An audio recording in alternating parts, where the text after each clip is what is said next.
الحمدللہ رب العالمین والعاقبۃ للمتقین والصلاة والسلام علی سید المرسلین اما بعد فاعوذ باللہ من الشیطان الرجیم بسم اللہ الرحمن الرحیم لقد کان لکم فی رسول اللہ اسوۃ حسنہ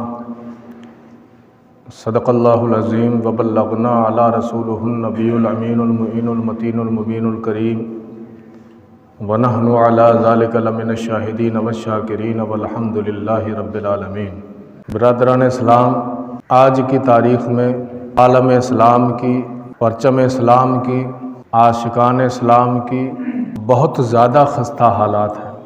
مسلمان پست ہوتا جا رہا ہے۔ اسلام کے لوگ چھپ چھپ کے اسلام کو نقصان پہنچاتے تھے، آج ان لوگوں کے دل اتنے کھل گئے کہ وہ اسلام کو، قرآن کو، رحمان کو اور حبیب الرحمان کو بھی اپنے الفاظوں سے برا بھلا کہتے ہیں۔ اس کی غلطی ان لوگوں کی نہیں ہے جو اسلام کو برا کہہ رہے ہیں، اس کی غلطی ان لوگوں کی نہیں ہے جو قرآن کو برا کہہ رہے ہیں۔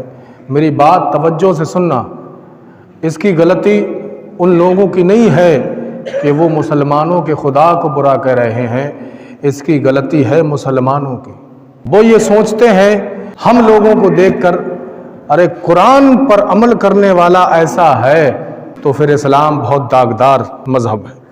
مسلمان ہو کے شرابیوں میں بیٹھ رہا ہے، شراب پی رہا ہے۔ وہ سوچتے ہیں کہ اگر محمد عربی صلی اللہ علیہ وسلم کو ماننے والا ایسا ہے کہ وہ غریبوں کا حق مارتا ہو تو معاذ اللہ رب العالمین محمد عربی صلی اللہ تعالی علیہ وسلم پر انگلیاں وہ اسی لیے اٹھاتے ہیں اگر جن نے نبی آخر الزمان کا دیدار کیا ہے وہ سمجھ گئے تھے نبی کی ذات کیا ہے۔ جنہوں نے نبی آخر الزمان کو نہیں دیکھا تھا اس کے بعد وہ ایمان لائے تو انہوں نے عبد القادر جیلانی کو دیکھا تھا، انہوں نے خواجہ معین الدین چشتی کو دیکھا تھا، انہوں نے علاء الدین صابری کلیری کو دیکھا تھا۔ انہوں نے دیکھ کے سمجھ لیا جب ان کی ذات ایسی ہے تو نبی کی ذات کیسی ہوگی۔ مگر آج کی قوم، آج کے مسلمانوں کو دیکھ کر جب وہ یہ دیکھتے ہیں تو کہتے ہیں کہ یار اگر ایسا اسلام کا ماننے والا ہے تو ان قریب اسلام میں کمی ہے معاذ اللہ، کیونکہ ہم اس طریقے کار پہ عمل ہی نہیں کر رہے۔ آج ہم توجہ کریں اور ذرا سوچیں کہ ہم اسلام کے تحت اپنی زندگی کو کیسے گزار رہے ہیں۔ کیا واقعی ہم نبی آخر الزمان کے طریقے کار پر زندگی گزار رہے ہیں؟ کیا واقعی ہم قرآن کے اعتبار سے زندگی گزار رہے ہیں؟ کیا ہمارا چلنا پھرنا، بولنا، کھانا پینا، شادی بیاہ، موت و حیات سب نبی آخر الزمان کے طریقے کار پر ہے؟ نہیں، مگر مقصد ہم بھول گئے اپنا۔ تمہارا مقصد کیا تھا؟ تمہارا مقصد یہ تھا کہ تم جب تک جیتے نبی کے نام پر، مرتے تو نبی کے نام پر۔ ایمان والوں نے کبھی اپنے اسلام کا، اپنے مذہب کا کبھی سودا ہی نہیں کیا۔ وہ یہ جانتے تھے کہ اللہ کی نظر قدرت ہمیشہ مسلمانوں پہ رہتی۔ ہم نے مسجدیں خالی کر دی، آج قرآن خوانیوں کا اعلان ہو، اگر میں تمہارے گھر کہنے نہ پہنچوں تو تم آ نہیں سکتے میرے گھر۔ تم یہ سوچتے ہو اس نے نہیں بلایا، تم یہ نہیں سوچتے میں قرآن پڑھوں گا تو چند نیکیاں مجھے بھی مل جائیں گے۔ اگر بلانے نہ جاؤں کہ بھائی میرے یہاں پہ قرآن خوانی ہے تو تم آ نہیں سکتے۔ بلانے نہیں جاؤں میلاد ہے، اللہ کے رسول کا ذکر ہے تو تم نہیں آؤ گے۔ تم نیکیوں میں بدلہ کرتے ہو، نیکیوں میں بدلہ نہیں ہوتا۔ نیک انسان نیکیوں کی طرف تو دوڑ کے بھاگتا ہے، مگر بڑا غلط بات ہے۔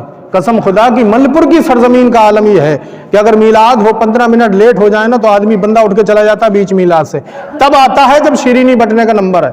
میں غلط نہیں کہہ رہا ہوں، تم مجھ سے پوچھو میں دکھا بھی دوں گا، مگر کیا ہے ہماری قوم میں سے ہیں، ہماری مسلمان بھائی ہیں، ایسا کرتے ہوئے ٹھیک نہیں لگتے۔ تم میلاد مت پڑھاؤ، تم قرآن خوانیاں مت کراؤ، مگر عمل تو کرو ان چیزوں پر، قرآن سے محبت تو کرو۔ بہت سے لوگ یہ سوچتے ہیں کہ میلاد پڑھنے والوں کو اور مولانا صاحب کو فائدہ زیادہ ہے میلادوں سے۔ یار مجھے یقین کرنا، مجھے بس اتنا ہی فائدہ چاہیے کہ اللہ کا رسول میرا پڑھنا کہنا سن لے، میرا اپنی بارگاہ میں قبول کر لے، مجھے تمہاری دولتیں نہیں چاہیے۔ اللہ رب العزت نے جب تک مجھے حیات دی ہے وہ کھلائے گا مجھے، مگر سب سے ضروری کیا ہے؟ جتنا تم سنو اس پر عمل کرو۔ افسوس کی بات یہ ہے کہ مسلمان نبی کا ذکر سننے کے لیے تیار نہیں۔ لوگ میلوں دور چل کے نبی کا ذکر سننے آتے تھے، آج مسلمان نبی کے طریقے کار پر عمل کرنے کے لیے تیار نہیں ہے۔ کیوں؟ آج کہتے ہو کہ ہم پست ہیں، کمزور ہیں، آج ہمارا کوئی ہے نہیں۔ نبی آخر زمان کے فرمان کے اعتبار سے زندگی گزارتے تو مالک بھی تم ہی بنتے, شہنشاہ بھی تم ہی ہوتے, عہدیدار بھی تم ہی ہوتے, اور تمام چیزیں اللہ نے تمہارے اختیار میں دی ہیں. ان اللہ یرزق من یشاء بغیر حساب. بے حساب دینے والا کون؟ بے حساب دینے والا مسلمانوں کا رب. پھر جو رب بے حساب دیتا ہو اس رب کے بندے بے سہارا ہو ہی نہیں سکتے. مگر کیا ہے, ہم لوگوں نے اپنے رب سے پیٹھ موڑ لی, پردہ کر لیا, ہم نے دنیا کی دولتوں کی مشینوں کی طرف رخ کر لیا, ہم نے دنیا کی طلب میں اپنی زندگی گزارنے لگے. مگر یاد رکھو, کتنے بھی ایسے گزارو, کتنی بھی جھوپڑیوں میں گزارو, موت سب کو آنی ہے, سب کو آنی ہے.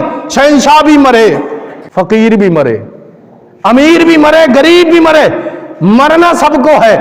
کسی کا مرنا ایسا ہوتا ہے کہ زمانہ افسوس کرتا ہے, اور کسی کا مرنا ایسا ہوتا ہے چلو ٹھیک ہے چلا گیا. ایک فتنہ تو قوم سے ختم ہوا, بڑا فتنے باز آدمی تھا. یار ایسے بنو کہ زمانہ دل میں افسوس کرے, ایسا بندہ قوم میں ہونا ضروری ہے. ایسا بنو. میں اپنی فائدے کی بات نہیں کر رہا, میں بتا رہا ہوں نبی آخر زمان کی زندگی. تم نبی کے طریقہ کار پر عمل کرو, سماج میں بستی میں جو برائیاں ہیں ان کو ختم کرو, چاہے موت و حیات کو لے کے, چاہے شادی بیاہ کو لے کر, چاہے لڑکوں کے بگڑنے کو لے کر. تمہیں پتا ہے آج سماج میں بگاڑ اس لیے پیدا ہوا, طریقہ کار مصطفیٰ ہم نے چھوڑ دیا. ہم نے چھوڑا نبی کا طریقہ کار, اور نبی کا طریقہ کار چھوڑیں گے تو اس کے چھوڑنے کا ہمیں قیمت بھی چکانا پڑے گی کہ کاش ہم نبی کے طریقہ کار پر چلتے تو یہ دن دیکھنا ہمیں نہ پڑتا. ہماری قوم اور ہماری قوم کی بیٹیاں آج بے عزت ہو رہی, آج رسوا ہو رہی, آج مسلمان قوم جہالت کی طرف جا رہی. اس کا وجہ کیا ہے؟ موبائل وجہ بعد میں بنا, کمپیوٹر وجہ بعد میں بنا, کالج اسکول وجہ بعد میں بنے, پہلے وجہ بنا کہ شریعت مصطفیٰ چھوڑ دی, طریقہ کار مصطفیٰ چھوڑا. ارے تم دنیا کے کسی محکمے میں رہو, ارے تم ایسے لوگ ہو جو اپنی زندگی پردیسوں میں کاٹنے والے ہو, تم نے شرابیوں کے ساتھ بھی راتیں گزاری ہوں گی, تم جواریوں کے ساتھ بھی رہے ہوگے, تم نشیڑیوں کے ساتھ بھی رہے ہوگے, مگر قسم خدا کی ایسے بھی لوگ ہیں کہ جو شرابیوں کے ساتھ تو رہے مگر شراب نہ پی, جواریوں کے ساتھ تو رہے جوا نہ کھیلے, نشیڑیوں کے ساتھ تو رہے نشہ نہیں کیا. تو تم کیسے کہتے ہو کہ لوگوں نے ہمیں بگاڑ پیدا کر دیا؟ وجہ یہ ہے کہ جس نے اپنے دل میں اللہ کا خوف, نبی کی محبت بسا لی, اسے کائنات کی کوئی چیز بگاڑ نہیں سکتی, کوئی شے نہیں بگاڑ سکتی.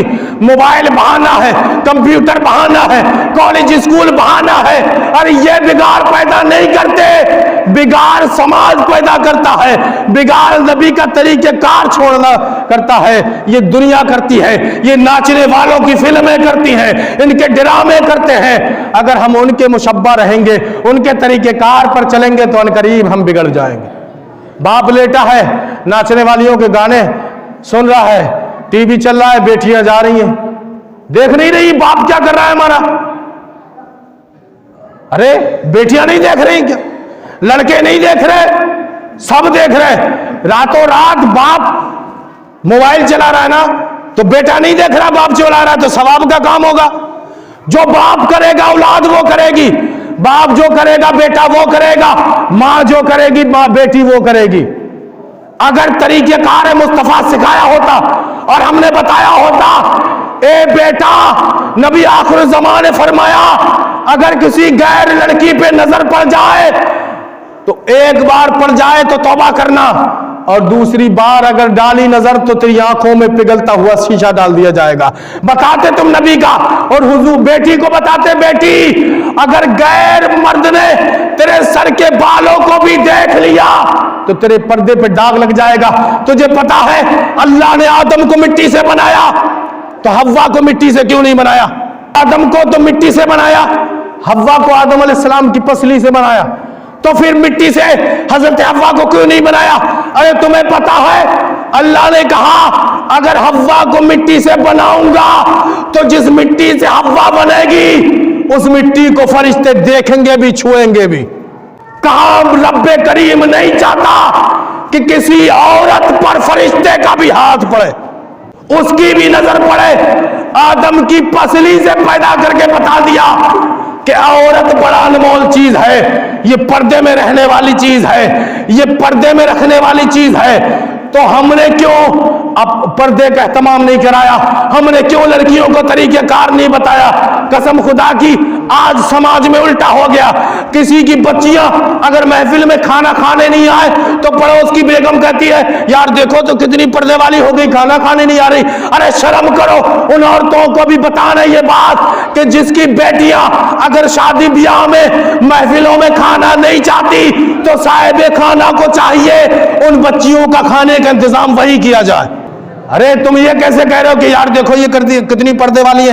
ارے شکر کرو ہمارے سماج میں ایسی بچیاں آج بھی ہیں، اور اپنی بچیوں کو بھی بتاؤ ایسے طریقے کار پر ہو، ہزاروں لنگر لٹ جائیں تم غیر مرد کے سامنے نہیں آنا، غیر مرد سے مخاطب نہیں ہونا، غیر مرد سے بات نہیں کرنا، یہ تمہاری عزت کی بات نہیں۔ اے سماج کی قوم کی بیٹیوں، تم اپنے کرم سے، اپنی کریا سے، اپنے کاموں سے اکیلی جہنم میں نہیں جاؤ گی بلکہ چار لوگوں کو جہنم میں لے جاؤ گی۔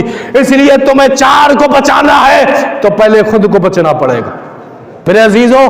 اس لیے سماج میں اگر انقلاب پیدا کرنا ہے تو سب سے پہلے نبی کے طریقہ کار پر چلنا پڑے گا۔ سمجھاؤ تو باپ سمجھتا ہے یار بچے سے کہوں گا میں خود نماز نہیں پڑھتا، بچے سے کہوں گا تو ہو سکتا ہے اس کا اثر نہیں ہو۔ نہیں، باپ کیسا بھی ہو اولاد سے ہر حساب میں کہہ سکتا ہے، اولاد کو ہر طریقہ بتا سکتا ہے۔ اس لیے میرے عزیزوں سارے لوگ اپنے بچوں سے کہو، کون بتاؤ میں ایسے ایسے عالم، ایسے ایسے مولوی دکھا دوں گا جو فیس ٹو فیس انگلش میں بات کرتے ہیں، مسلمان ایسی ایسی پوسٹوں پر ہے۔ مولانا عبدالکلام آزاد کو بھول گئے؟ بہت بڑا سائنسدان بنا، وہ مسلمان نہیں تھے۔ نماز پڑھنے والا، طریقے مصطفیٰ پر چلنے والا، تم کہتے ہو یار نماز میں لگ جائے گا۔ نہیں، ایسے بھی لوگ کامیاب ہوتے ہیں۔ تم اپنی اولاد کو انجینئر بناؤ، سائنٹسٹ بناؤ، ڈاکٹر بناؤ، مگر یہ بھی بتاؤ بیٹا جو کچھ بن رہا ہے نا تم محمد کے صدقے میں بن رہا ہے۔ ان کا دامن نہیں چھوڑنا، ان کے طریقہ کار پر رہنا۔ ہزاروں دولتیں تیرے سامنے ہو، شریعت نے جسے حرام کہہ دیا نا تو اس کی طرف نہیں جانا۔ یہ درس دو اپنی اولاد کو۔ اگر دولت ہی سب کچھ ہوتا نا تو امام حسین کربلا میں شہید نہیں ہوتے، حکومت بھی مل رہی تھی، تاج شہنشاہی بھی مل رہی تھی، مگر نے کہا اسلام سب سے زیادہ قیمتی چیز۔ اپنی اولاد کو بتاؤ، اور انشاءاللہ سماج میں ہونے والی خرافاتیں، سماج میں ہونے والے بگاڑ، سماج میں ہونے والی خرافاتیں، اور جو ہمارے مسلمانوں میں شادی بیاہ کو لے کر یا موت و حیات کو لے کر جو فضول باتیں ہیں، ان کے تحت آپ حضرات سے گزارش ہے ہماری بستی میں، ہماری قوم میں، ہمارے مسلمانوں میں جو خرابیاں ہیں انہیں دور کرنے کا ساتھ دیں اور عہد کریں انشاءاللہ جیسے مصطفیٰ کا حکم ہے انہی کے طریقہ کار پر زندگی گزاریں گے، اور انشاءاللہ یہ بستی میں جو بگاڑ پیدا ہے اسی کے تحت کچھ آپ لوگوں کو سمجھایا جائے، بتایا جائے، اور اسی پر عمل کر کے آپ اپنے گھر، اپنے سماج، اپنے رشتہ دار میں سدھار پیدا کریں۔ یہ ہم تمام کی ذمہ داری ہے کہ بستی میں ہونے والے جو بگاڑ ہے، جو خرافات ہے، ان کو جڑ سے ختم کیا جائے۔ آپ تمامی لوگوں کا تعاون اور ساتھ کی ضرورت ہے۔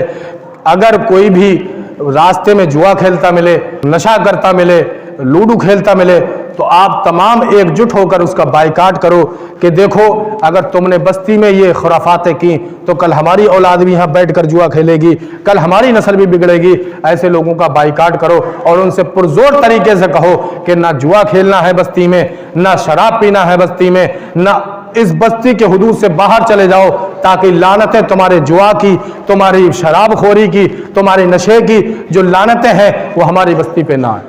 تم اگر یہ قدم نہیں اٹھاؤ گے تو عنقریب 2 پیڑھیوں کے بعد یا 1 پیڑھی کے بعد ہماری ساری قوم نشے کی عادی بنے گی، شراب کی عادی بنے گی، سماج میں بگاڑ اتنا ہو جائے گا کہ اللہ کے فضل سے آج تو مسجد میں چہل پہل ہے، ایک وقت ایسا آئے گا کہ نمازی جمعے کے دن بھی اکٹھا نہیں کر ملے گا۔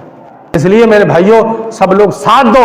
اگر کوئی بھی کسی کو لوڈو جوا کھیلتے نشہ کرتے ملے، اکثریت سے سنا جاتا ہے کہ قبرستان کی جتنی ملپور کے قبرستان کی توہین ہو رہی نا، پورے سماج میں، پورے ہندوستان میں کہیں اتنی توہین نہیں ہو رہی۔